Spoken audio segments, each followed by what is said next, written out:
My name is Ron LeBlanc, and I'm an international gem hunter.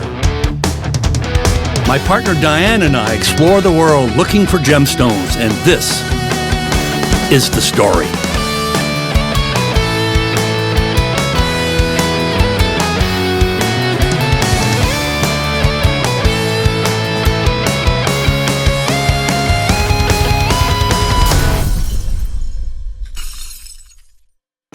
I'm just waiting for the chaps to be ready. Today we are off to a mine. Ronnie's looking at spending a bit of money today. I'm hoping to document the story. So Ron, looking forward to the day. Mickey! You're naked. Mikey. Mikey, make up your mind for God's sake. I did. No, oh, you did. That's right, at birth. I'm going to forever get Mikey's name wrong, that's for sure. He's been reminding me for only about 6 weeks. But anyways, yeah, we're looking really forward to our mine. Probably the big buy today. So I'm a little nervous about that. So it's going to be something else. So to make it or break it. We'll see how we do. How are you, big boss? How are you? Don't start working the deal on me yet. Yeah, maybe. Maybe.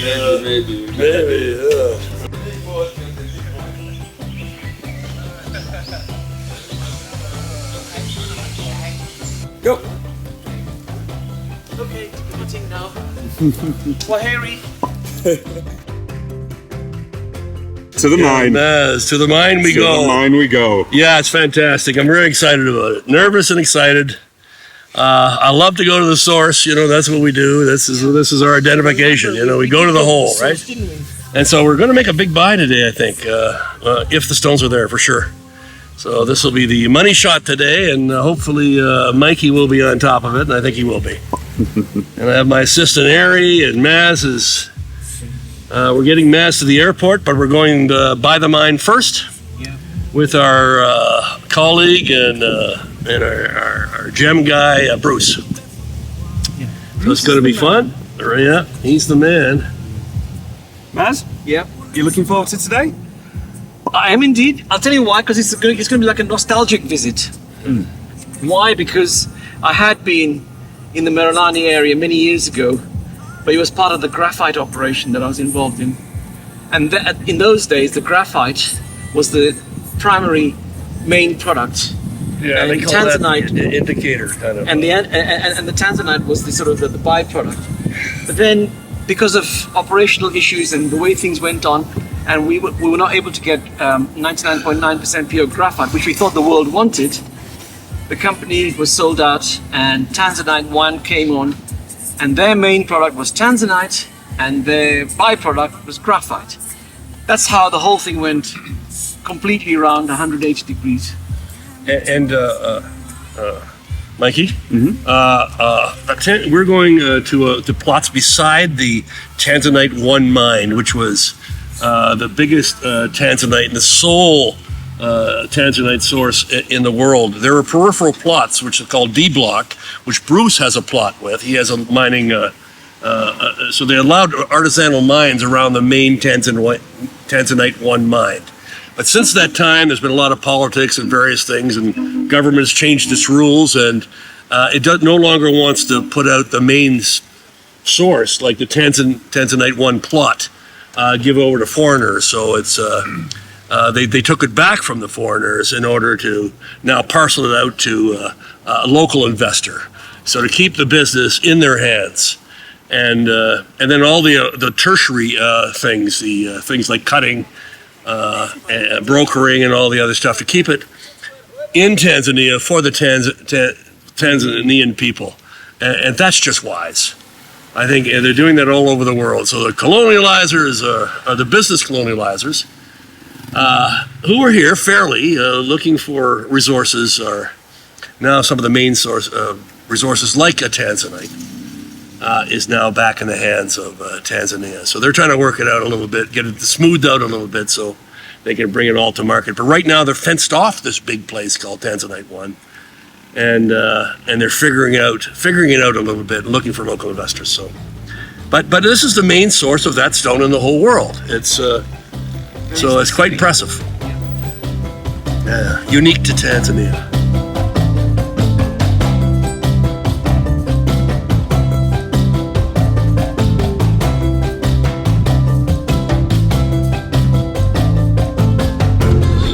Mikey, Hey! this is your first visit to Africa. My second visit to Africa because I have been to Egypt. Oh, well, that doesn't count. Does it not? Sub-Saharan. I did think Egypt was in Africa. I know it's a very different Africa. No, It's an Arab Africa. It's an Arab Africa. We're talking yes. about true Africa here. This is true. My first time in true Africa. Yeah. Right? And Yeah. what did you make of it? So far, I think it's absolutely stunning. Yeah, I love it. So what were your sort of expectations before you left? My expectations before I left was I did a bit of research, so therefore I met them.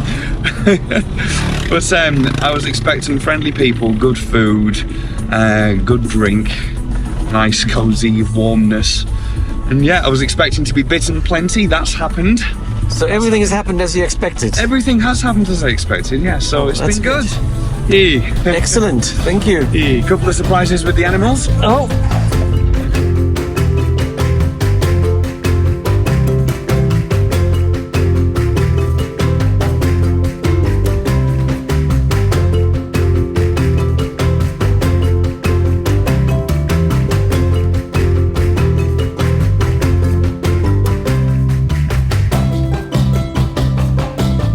So Harry, you're off to a mine today. Are you looking forward to that? Yes. Hey. What are you most looking forward to today? And, on our way to Merelani. Merelani. We also am excited to see the mine. Yes. Because in my country there is no Tanzanite. I think it's only here in this beautiful country that we can find this Tanzanite. When I ask someone about what's Tanzanite, it's a family of zoysid, and the Tiffany call the zoysid, the Tanzanite, the Tanzanian zoysid. It's very interesting, and I want to be in the business of Tanzanite also, if it's possible. Yeah, you know, Ari, that zoocite, it sounded too much, do you know that? It sounded too much like suicide. Yes. That's why they changed it. Zoocite, suicide. Suicide, so they didn't want it to sound like suicide. Z. It's a Z. Z, yeah. But you're right, that's the name of it, but that's why they changed it, because they wanted to popularize it, but they didn't want it to sound like suicide. Suicide. Yeah, suicide, you Thank know? you so much. That's why they changed it when they were. You're right about Tiffany, right? Yes. Tiffany. They tried to brand it through Tiffany, and they called it, like you were saying, Tanzanite. That's great. Ron, let's talk. What's going on? We're on the way to the mine. We're stopped by the local constabulary.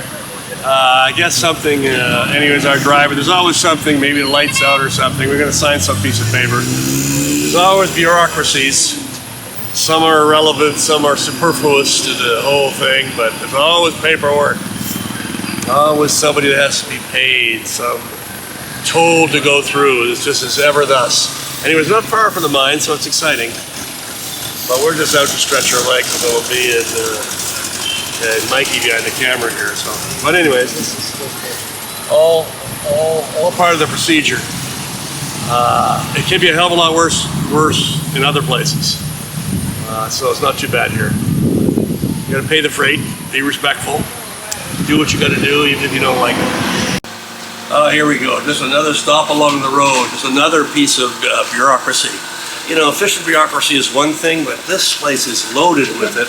And it is, you know, we're stopped along the street, and then we have to get papers, then we have to get those things photocopied, then we gotta bring them back to the mine, and all these things, we want to be as respectful of the rules as possible, but my God, it's an added burden and it frustrates you like crazy. And it's not over yet, so there's always what you got to do, what license, what piece of paper to sign, oh boy, it's endless. This is one of our stops. We're trying to get permission to go to the mine, but getting that piece of paper, bringing out the passports, confirming various things.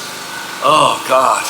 Anyways, it's added another hour and a half to our trip, just the bureaucracy. It's a bit of a shame because we're here to respectively buy the material. So it's kind of it adds a lot to our burden. And I tell you, sometimes I just kind of scream and say, I cannot do this anymore. I'm from the land, and we're bureaucratic in Canada, for instance, but we're one of the most efficient bureaucracies in the world. So in comparison, this is very, very tough. And it squanders actually real human time. So much, like our time here, each one has spent an hour and a half. That's for 5 of us.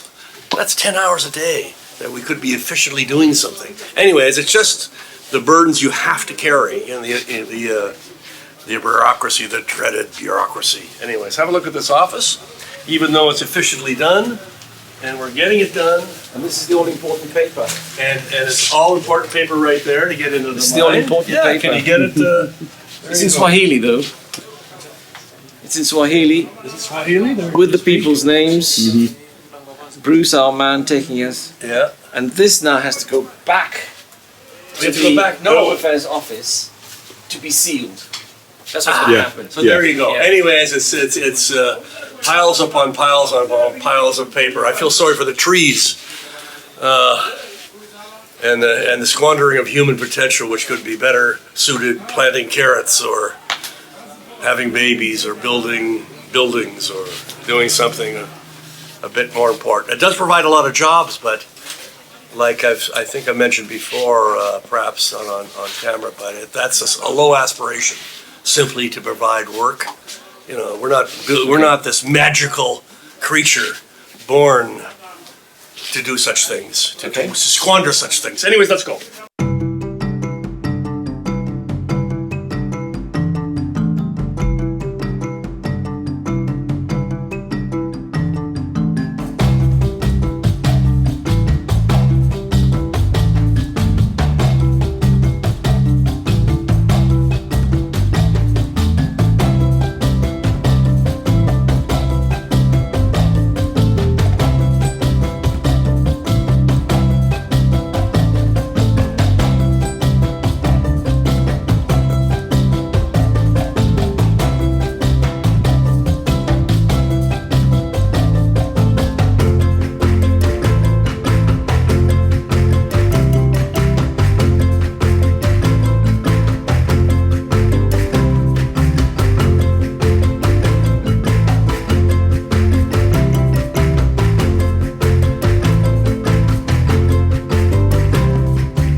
I spent 20 hours to get here.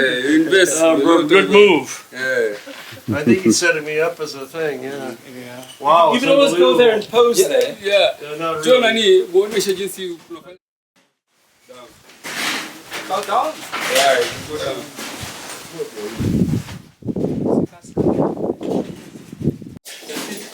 Yeah, it's kind of cool, right? Yeah. So what we do now is one generator and another compressor, and the thing called baruchi. They call it mafuta. They can continue digging. They can continue drilling. Do you have any promise? Anything come out of it? Yeah. Anything Yes. Kani chemchem. Kuna shele kazi ya mwisho zile nyaraka ziko zinatoka za mwisho. Zile hapo mbele na zioni. From this hole? Yeah. Fine. Oh.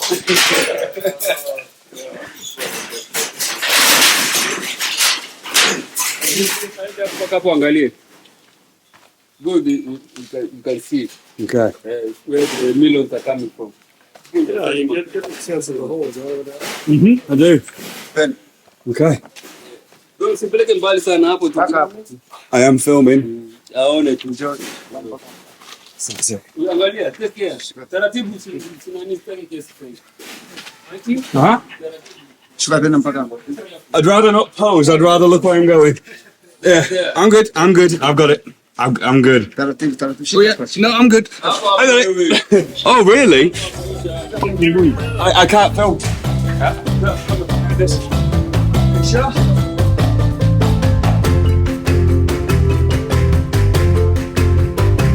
Well, although a wasted day, thank God we had a little comedic relief. We went to Bruce's mine, Bruce's deposit there, and he's been working on it for years. And it's a hole in the ground. It's beside the bigger deposits and all that stuff, and it's rickety fences, and it's all kind of a little rough because all the product, the yield is thrown to the side. It's a bit claustrophobic. It's on a hill. But the mine is it's got old equipment and all that stuff, but it goes down deep, and he's still searching it. Now, wow, when we first got there, I was a little angry and upset, and I realized sort of quite early that I was, he was kind of sort of manipulating me, showing me off to the crowd as if I might be an investor.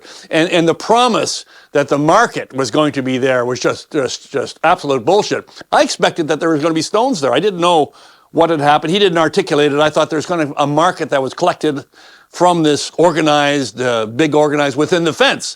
But there was no stones whatsoever. And so I was a little uptight and just barely containing myself. So I looked down at the hole, but I'd like to look down at the hole, see where it is. And they go way, way down, hundreds of meters. I don't know how far down.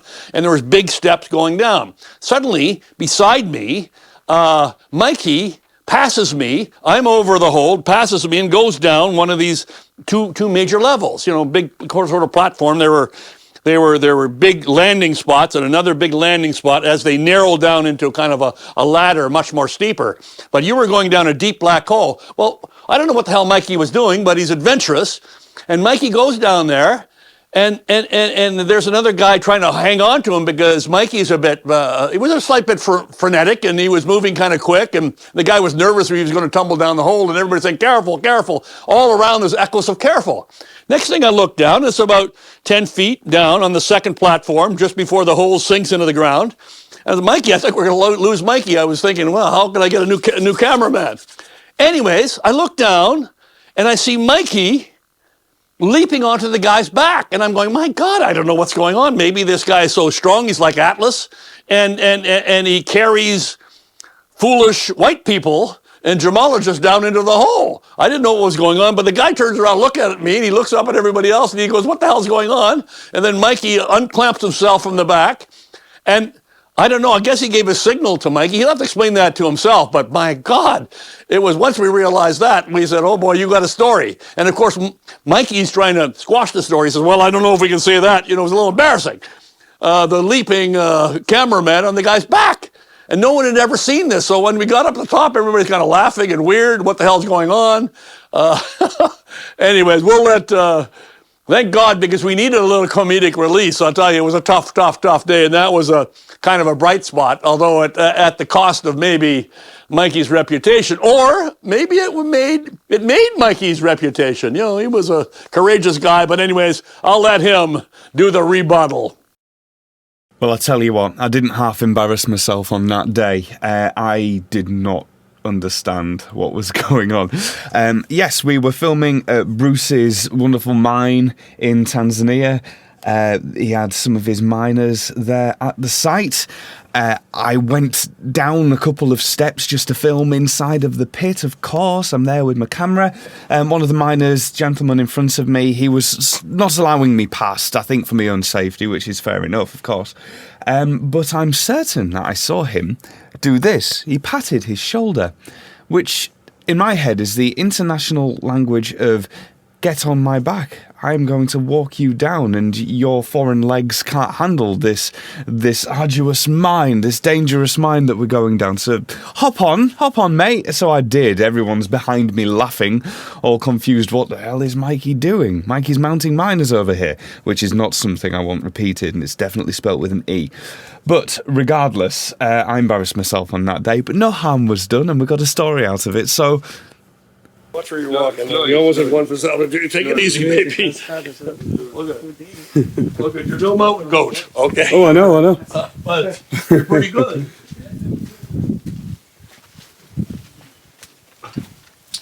That's very cool, you guys. Very cool. Very cool. Thank you. Thank you.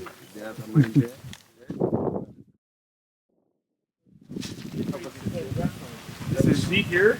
Here it is. Oh Jesus! What is this stuff? This is where the actually. Oh, this is an indicator stone. Eh? Yeah, the signs. You see, you can get the stones without savorite and this graphite. Yeah, these are indicator stones. Indicator, see? Yeah. This the Tanzanite. Wow, look at that. This is the Tanzanite caption. See? Where we are now. Yeah. Oh, you're that level. Yeah, at this level. At this level. Does it always happen at one level? No, it depends. There can be many levels. With many levels, Yeah. but the level we are working now is this one. Yeah, yeah. And we got this. Right there. There's what we call a crosslight. Crosslight. Yeah. This is not savorite. No? Crosslight and This is not savorite, is it? the mine comes crosslight and savorite and Tanzanite. It's not what this is Tanzanite. Yeah, The caption. And this we call it sabuni. Sabuni. It's before we get the stones. All right. And it's how many meters? This is this is Tanzanite, but in capsule. And that's it.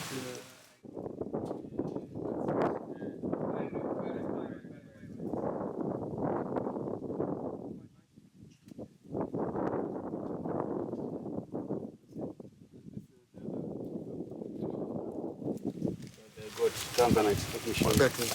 Well, we'll put it on somewhere different. Somewhere different. And they're probably just rougher pieces. Anyways. You see, this is where we are at the moment. We are working on here. You see, this is Tanzanite, but yellow. Yeah. Yellow Tanzanite. Yellow Well, Tanzanite. they would, you know. That's yellow Tanzanite. Yeah. They can always tell whether heat's dark or light. Yeah, Right? it Depends will on be- how more brown, more coconut, Yeah. right? If you hit it, it come blue. This come blue. Yeah. Yeah. But what This is- color blue? Yeah. This is Tanzanite. Now we are near. Just invest.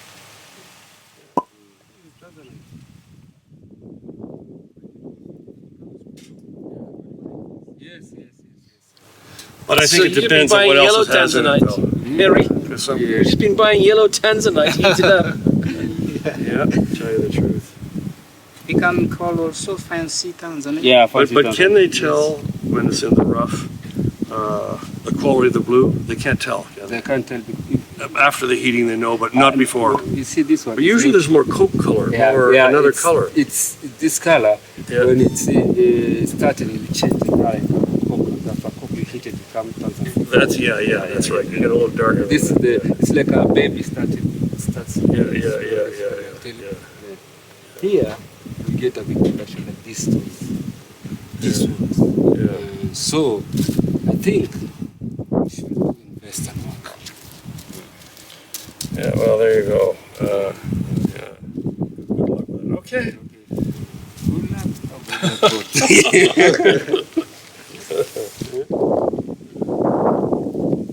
Sign. Yeah, good sign. It's a very good sign. Very. indication. Quartz. Indication this and this, this. Good. Aries got lots of money. Yeah. He'd love to have a mine. Indication. Harry would love to join you in this project. And the quartz. This, you see, this shape is like they are going now to the Tanzanite. Yeah, it's like that. No. The sign Come on. is, yeah, That's like the crystal. This crystal is. It's Ask them. Come. I'm not. They're showing you Yeah, this, this. developing that way. Yeah, they go the way they're going to get big stones. Yeah. And the good sign is. Yeah, the crystal shows. You see this one shows the way the stone Yes, is. So it's going that way. That way, Yes. this way, the way. Yes. I'm not joking, when Mas. it's Boss like Mas, this, I'm not joking. it's I've been mining. I know these things. I'm telling you the reality. Yeah. When I'm at the underground, I see this thing coming out. Yeah. I can't go out. I know anytime, things are wonderful. Things are wonderful. So, boss, I think we should talk. Yeah, well, we'll talk back and like over a hamburger. No, maybe we can take lunch and then. Yeah. This whole thing was to get me to invest in the mine. So we'll see. So, okay. Understood. You know what I mean? It's kind of always I know what you mean. the old mine. Old mine. Yeah, this is a lead by the, never know. Look at that. That's the compressor for the air. Yeah, we need a new one or a second one from Canada. It's okay because we just use This is a Chinese It one. pumps is it? air in. it. Yeah, it pumps air in. And it takes it out, right? It must have a clean. Okay. Oh, hi, folks. Look at I was really looking forward to going to this mine, and the mine is often it's often a real part of the trip. Certainly, as a gem hunter, you want to go to the source. Having said that, you never know what's going to be there. And I didn't know what was going on in Tanzania. What I had heard the last time I was in the mine, and I actually bought a stone there, although it was kind of manipulated. I was in the D block beside that big Tanzanite 1 property that was kind of run, I think it was run by South Africans. But now the government has taken over Tanzanite 1, taken over the D block, which was the artisanal, they left for the artisanal people, and a lot of product came out of there. And I would buy from the artisanal miners because I want to give it close to the miners as possible, so it's fair for the miners, not for big companies or big government. But anyways, what they've done is they've taken over everything. They put a great big fence around everything, and they got multi-layers of security. You got the in-house security, you got the cops, you got the army. Oh boy. And really tricky with a big fence around with cameras all over the place, and they're trying to control it. But as is often the case, we must say that at first, when a government tries to control something, like they did in Madagascar, they stopped exporting rough for a while there, and they forced everybody to cut, and there was no cutters. So there's a little bit of that going on here. They're putting in, they're laying on lots and lots of bureaucracy. So it was a bit of a tough ride, a long ride. We left at 10, finally got to the mine around 3 o'clock in the afternoon. It was a lot of fun, but a lot of paperwork, a lot of money passing hands here and there, but we finally got in. And but I must say, for all the times I've been to the mine, I've been to all the mines. We've been to the Burma mines, half a mile into the Muzo mine, the Magok mine, like I say, in Burma. We've been down the hole in Sri Lanka, certainly in everywhere. Diane's been swinging on ropes and the thing. We've done a lot of that, but there's never really any stones there. Of course not, because artisanal mines, you have to be at the exact time which they happen to fall upon a stone, and that's just impossible. So you go to the mine, it's fun, it's part of the trip, and we have to show that to you. Now, there are great, if you're really interested in geology, like our good partner, Bernie Gabbery, and we couldn't get him along on this trip. I'd still like to get him along. He's a lot of fun. And he was on our gem hunt with us back about 8 years ago when we were doing that show. But also there's that fabulous gentleman, Victor Pardue, who's really the top field gemologist in the world. He used to work in the lab and do field work with GIA. Now he's off on his own. But if you really want to know great field gemology, go to that gentleman, Victor Pardue. But for me as a gem hunter, really you never find anything in the mine. They're too small. You have to be at the right time. You're never going to be there. But it's part of the trip. It's kind of interesting. It is the source, and you got to do it. Anyways, this was very tough. Way too much bureaucracy. Too many cops. We were, as you'll see. They frisked us and all kinds of stuff, driving us crazy. So, and the mine is, it's weird. It's weird. I think they're kind of choking it to death. And having said that, it's like jumping on a tomato, and everything just squishes on the outside. So stones come out of there. We trust they're all legal, but stones are coming out all over the place, and there's not less on the market.